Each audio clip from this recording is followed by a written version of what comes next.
नमस्कार दोस्तों, welcome to my YouTube channel learn Hindi with Preeti. दोस्तों, जैसा कि आप देख रहे हैं कि आज हम क्लास 10th कोर्स ए की पाठ्य पुस्तिका हिंदी की पाठ्य पुस्तिका है जो है क्षितिज भाग 2, जिसमें काव्य खंड के अंतर्गत पहला चैप्टर है सूरदास, जिसमें उनके 4 पद दिए गए हैं और यह दूसरा पद है जिसका हम अध्ययन करने वाले हैं। दोस्तों, सबसे पहले मैं आपको बता दूं कि उनका पहला पद है जो उधव तुम हो अति बड़ भागी, उससे रिलेटेड वीडियो मैं अपलोड कर चुकी हूं और उस वीडियो में मैंने सूरदास के जीवन परिचय के विषय में भी बात की है। यदि आप वो देखना चाहते हैं तो इस वीडियो के डिस्क्रिप्शन बॉक्स में उसकी लिंक दे दी जाएगी और आपको स्क्रीन पर भी यहाँ पर मिल जाएगा। तो चलिए देखते हैं आज हम सूरदास के आपकी पाठ्य पुस्तिका के अंतर्गत जो 4 पद दिए गए हैं यह दूसरा पद है। दोस्तों, सबसे पहले तो ये बता दूं कि ये कहाँ से लिया गया है। सूरदास के 3 महत्वपूर्ण ग्रंथ हैं, सूरसागर, साहित्य लहरी और सूरसारावली, और उनकी कीर्ति का मुख्य आधार सूरसागर है। और यह जो पद हैं वह सूरसागर के भ्रमर गीत से उद्धृत किए गए हैं। तो आपका जो दूसरा पद है वो ये है कि मन की मन ही माझ रही, कहिए जाई कौन पै ऊधो, नाही परत कही। अवधि आधार आस आमन की, तन मन बिथा सही। अब इन जोग संदेशन सुनि सुनि, बिरहिनी बिरह दही। चाहती हुती गुहार जितही तय, उत तय धार बही। सूरदास अब धीर धरही क्यों, मर ज्यादा न लही। ये पद में उस प्रसंग की चर्चा की गई है जब कृष्ण गोकुल को छोड़ करके मथुरा चले जाते हैं और गोपियां उनके प्रेम के विरह से, वेदना से व्यथित होती हैं और वो काफी दुखी एवं उदास होती हैं।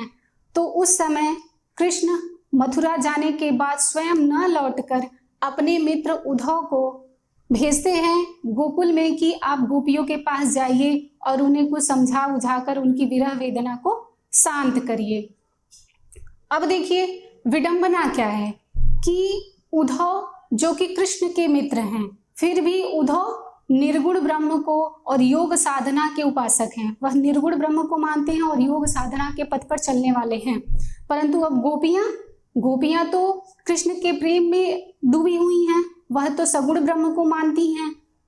तो जो उद्धव है वह निर्गुण ब्रह्म के उपासक थे और योग का संदेश ही वह गोपियों को दिए। वो गोपियों के पास गए और वो निर्गुण ब्रह्म को और योग संदेश को उनको देते हैं। तो गोपियां उनके संदेश को सुनने के बाद जो उद्धव को अपना प्रत्युत्तर देती हैं, उन्हीं का वर्णन इन पदों में है। आपके पाठ्य पुस्तिका में जो 4 पद हैं वो उन सब में इसी प्रसंग की चर्चा की गई है। तो गोपियां बहुत दुखी हैं, काफी विरह वेदना से व्यथित हैं, तो उनके इमोशन काफी चेंज होते हैं।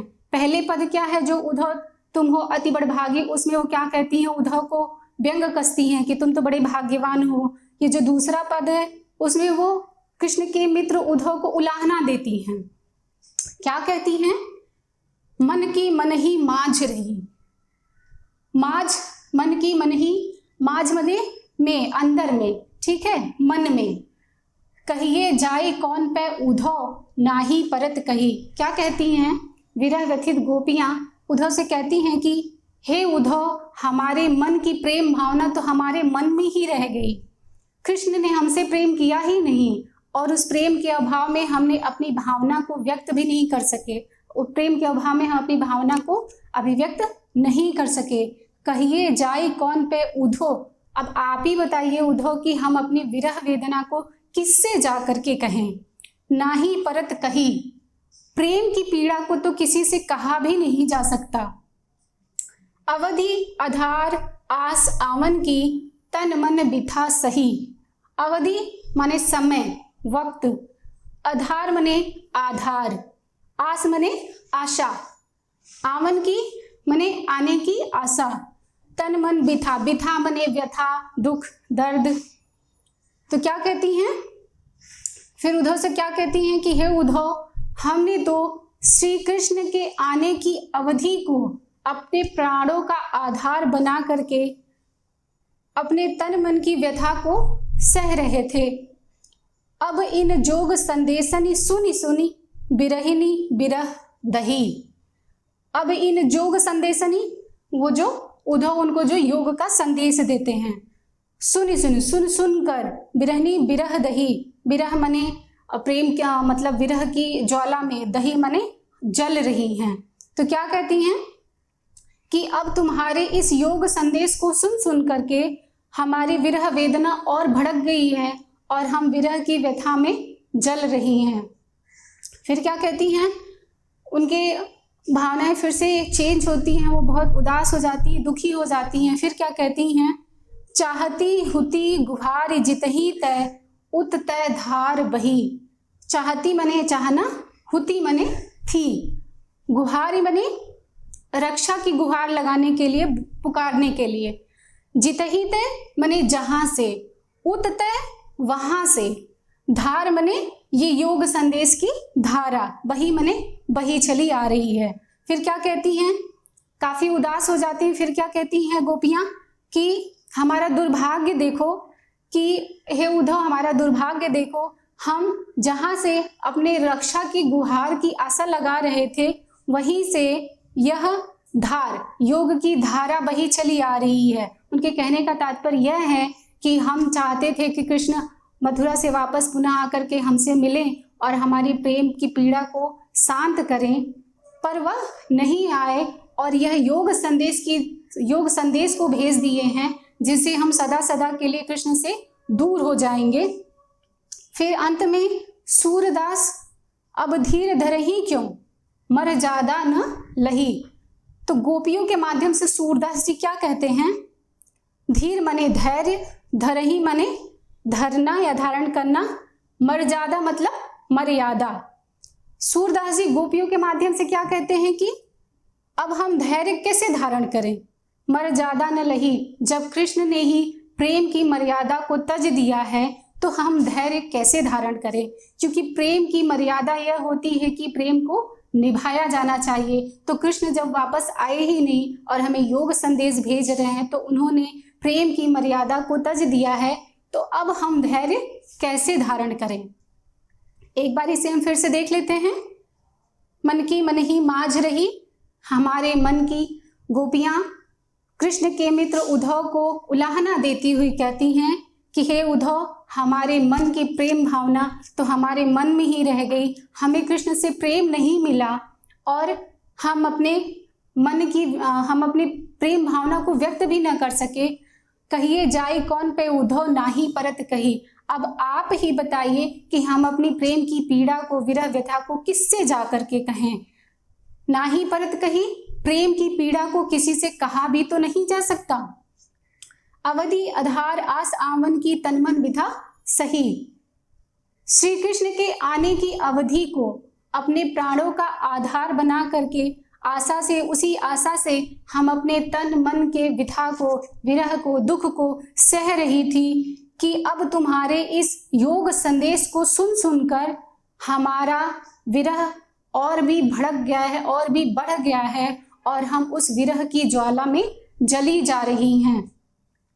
चाहती होती गुहारी जितही तय उत तय धार बही। फिर वो पुनः उदास हो जाती हैं। गोपियां कहती हैं कि हमारा दुर्भाग्य देखो कि जहां से हमें प्राणों की रक्षा की आशा थी, सहारा हम चाह रहे थे, वहीं से यह योग साधना की धारा बही चली आ रही है। उनका कहने का तात्पर्य यह है कि हम तो ये चाहते थे कि कृष्ण वापस आए और हमसे मिलें और हमारी विरह वेदना को शांत करें, प्रेम की पीड़ा को जो है वो शांत करें, पर वे तो उल्टा ही हो रहा है कि वह हमें योग का संदेश भेज देते हैं आपके माध्यम से और स्वयं नहीं आए। फिर आखिर में सूरदास जी क्या कहते हैं गोपियों के माध्यम से, सूरदास अब धीर धरही क्यों मर ज्यादा न लही। तो सूरदास गोपियों के माध्यम से कहते हैं कि जब कृष्ण ने ही प्रेम की मर्यादा को तज दिया, छोड़ दिया, तो अब हम धैर्य कैसे धारण करें। अब हम धैर्य धारण नहीं कर सकते हैं। तो ये है आपके पद का भावार्थ। दोस्तों इनके थोड़ा सा भाषा शैली के विषय में जान लेते हैं। इनकी सूरदास की भाषा जो है वो है ब्रज भाषा और शैली है गेय। गेय मतलब गीतात्मक, जिसको गाया जा सकता है। शैली गेय, गीतात्मक शैली है जिसको बहुत ही सुंदर शब्दों में गाया जा सकता है। तो दोस्तों ये रही आज की वीडियो।